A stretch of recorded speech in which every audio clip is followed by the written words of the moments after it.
இன்னைக்கு ஆத்திக்கீரை கறி பண்ண போறேன். ஆத்திக்கீரை எல்லாருக்கும் உடம்புக்கு நல்லது. 15 நாளைக்கு ஒரு தினம் சாப்பிட்டா கூட போறோம். அந்த காலத்துல துவாதசி அன்னைக்கு முக்கியமா இந்த ஆத்திக்கீரை பண்ணுவா. ஆத்திக்கீரை சுண்டல் பண்ணுவா. இதுக்கு பேர் சுண்டல்னு சொல்லுவா. சாத்துக்கு தொட்டுக்கலாம். மோர் குழம்புக்கு நல்லா இருக்கும், வெத்த குழம்பு நல்லா இருக்கும், எல்லாத்துக்குமே நல்லா இருக்கும். அது ஆத்திக்கீரை சுண்டலுக்கு தேவையான சாமான்கள் ஆத்திக்கீரை வந்து பெருசு பெருசா கொம்போட கிடைக்கும். அதை இலைய உருவி இந்த மாதிரி முழு இலையா இருக்கும். அதை அப்படி ரெண்டா கையால் இப்படி கிளினா ரெண்டாயிடும், சின்னதாயிடும். அப்படி வச்சுக்கணும் ஆத்திக்கீரைய.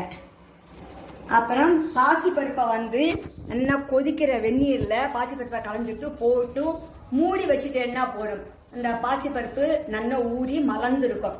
அது கொஞ்சம் தண்ணியோட இருந்தாலும் வச்சுக்கலாம். அது அப்படி. அப்புறம் தேங்காயை வந்து துருவி 2 மிளகாப்பழம் ஜீரகம் போட்டு முதல்ல சுத்திட்டு தேங்காய் பூவை அப்படியே போட்டு சுத்தினா உதிரியா இருக்கும். தண்ணி விடக்கூடாது, அப்படியே உதிரியா வச்சுக்கணும். அப்புறம் வெல்லம் போடணும். இதுக்கு வெல்லம் போட்டா தான் கசப்பு இல்லாம இருக்கும். அதனால ஒரு 2 ஸ்பூன் வெல்லம் எடுத்துட்டு இருக்கேன். அப்புறம் அடுப்புல சட்டியை வச்சு எண்ணெயை விட்டு முதல்ல கடுகு தாளிச்சு கொட்டி 2 மிளகாப்பழமும் கிள்ளி போட்டா போதும். ஜீரகம் போடணும். 2ம் வெடிச்ச உடனே மஞ்சள் பொடியை போட்டுட்டு இந்த ஆத்திக்கீரை அலம்பி வச்சு நறுக்கி வச்சு ஆத்திக்கீரையை போடணும். ஆத்திக்கீரையை போட்டு அந்த சட்டியில அடுப்பை வந்து ரொம்ப பெருசுல வச்சுக்கூடாது, மீடியம் ஃப்ளேம்ல வச்சுக்கணும். அப்புறம் இந்த ஆத்திக்கீரை கொஞ்சம் நல்லா வதங்கணும். எண்ணெயை விட வதங்கும் போது அது சுருங்கிடும் தானாவே. கொஞ்சம் சுருங்கின அப்புறம் இந்த ஊற வச்ச பாசிப்பருப்பையும் அதுல கொட்டணும். ஆத்திக்கீரையோடு சேர்ந்து பாசிப்பருப்பும் நல்லா வேகும், ஆத்திக்கீரையும் வேகும். நல்லா கொஞ்சம் தண்ணியை விட்டு நல்லா மூடி வைக்கணும். தண்ணி விட்டு ஆத்திக்கீரை வெந்தா தான் நல்லது. தண்ணியை விட்டு பாசிப்பருப்போடு சேர்ந்து வேகும். நல்லா வெந்து தண்ணி வத்தின அப்புறம் இந்த வெல்லத்தை போடணும். வெல்லத்தை போட்டுட்டு வெல்லமும் கரைஞ்சி அதில் கொஞ்சம் பிடிச்சிக்கும். அதில் வெல்லம் போட்டுட்டு அப்புறமா தேங்காய் உப்பு போடணும். அதில் அப்படியே உப்பும் போட்டுட்டு உப்பு பிடிக்க கொஞ்சம் மூடி வைக்கணும். மூடி வச்சா உப்பு பிடிக்கும். அப்புறம் கடைசியா இந்த தேங்காயும் ஜீராமும் சாய்ச்சி வச்சிருப்பாங்க உதிரியா, அதையும் போட்டு வதக்கணும். வதக்கி நல்லா உங்களுக்கு உதிரியா ஆயிடும். சூப்பரா அப்படியே அடுப்பு அணைக்க வேண்டியதான்.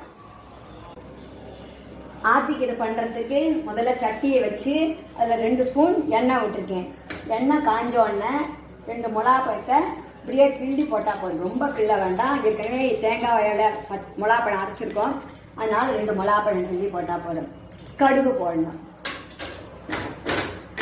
கடுகு வெடிச்ச உடனே கடுகு டப்பன்னு வெடிச்ச உடனே ஜீரகத்தை போடணும்.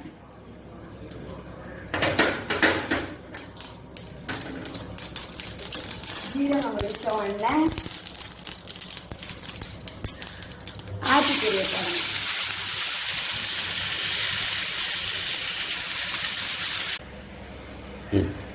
இப்போ சட்டி எண்ணெய் கடுகெல்லாம் வெடிச்ச உடனே ஆத்திக்கீரையை பிழிஞ்சு போட்டுருந்தோம். ஆத்திக்கீரை அலம்பி வச்ச முதலையே ஆத்திக்கீரையை அலம்பிட்டு நறுக்கிக்கணும். நறுக்கிட்டு அலம்பக்கூடாது, சத்து போயிடும். முதலே ஆத்திக்கீரையை உருவி நல்லா அலம்பி அதை 2ஆ கிள்ளி வச்சிருக்கோம் இல்லையா, அந்த ஆத்திக்கீரையை சட்டியில போடணும். சட்டியில போட்டு வதக்கின உடனே கிண்டின உடனே சின்னதா வதங்கிடும். அதற்குள்ளேயோ வதங்கின உடனே பாசிப்பருப்பு மலர வச்சிருக்கோம் இல்லையா, அந்த பாசிப்பருப்பையும் தண்ணியோட இந்த ஆத்திக்கீரையில போட்டுடணும். உப்பு போடணும். உப்பு போட்டு மூடி வைக்கணும். நல்லா தண்ணி விட்டு உப்பு போட்டு மூடி வைக்கணும். அப்போ மூடி விட்டா பாசிப்பருப்பும் வெந்துடும், ஆத்திக்கீரையும் வெந்துடும் ஒரு 5 நிமிஷத்துல. அப்போ இப்போ பார்த்தேன்னா இப்போ தண்ணியெல்லாம் வற்றி ஆத்திக்கீரை உப்பு போட்டாச்சு. முதல்லையே உப்பும் போட்டுட்டு ஆத்திக்கீரையை மூடி வச்சோன்னா நல்லா வதங்கிடும்.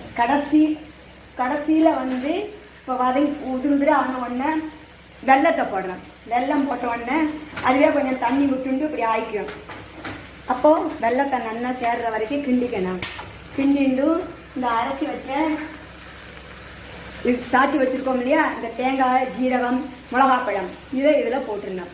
இந்த ஆத்திக்கீரை போட்டு கிண்டினா போடும். அதை ரொம்ப ஒன்றும் வதங்க வேண்டாம். நல்லா கிண்டிட்டேன்னா சூப்பராக இந்த ஆத்திக்கீரையில் இந்த தேங்காய் உரப்பு சிரிப்பு உப்பு எல்லாம் சேர்ந்து நல்லா சூப்பராக இருக்கும்னு நினைக்கிறேன். நீங்கள் பண்ணி டேஸ்ட் பண்ணி பாருங்க. இது வந்து தினமும் சாப்பிடக்கூடாது. மாசத்துல ஒரு தடவை 2 தடவை சாப்பிட்டா போதும். நான்லாம் துவாதசி தோறும் பண்ணுவா. அந்த காலத்தில் ஆத்திக்கீரை கரைச்சிருந்தது. இப்போ ஆத்திக்கீரையும் கிடைக்க மாட்டேங்கிறது. கிடைக்கிற அன்னைக்கு என்னைக்கு வேணால் பண்ணி சாப்பிடலாம். கிடைக்கிற அன்னைக்கு பண்ணி சாப்பிடுவோம். இது பாருங்க இப்படி உதிர் உதிராக இருக்கும். எல்லாம் போட்டு வதங்கின அப்புறம் இப்படி இருக்கும். அது சூப்பராக இருக்கும். அடுப்பை அணைச்சிட்டு இந்த சட்டியில் வாரி வச்சா இதோ பாருங்க, சட்டியில் எடுத்து வச்சிருக்கேன். இப்படி இருக்கும். கருவேப்பிலை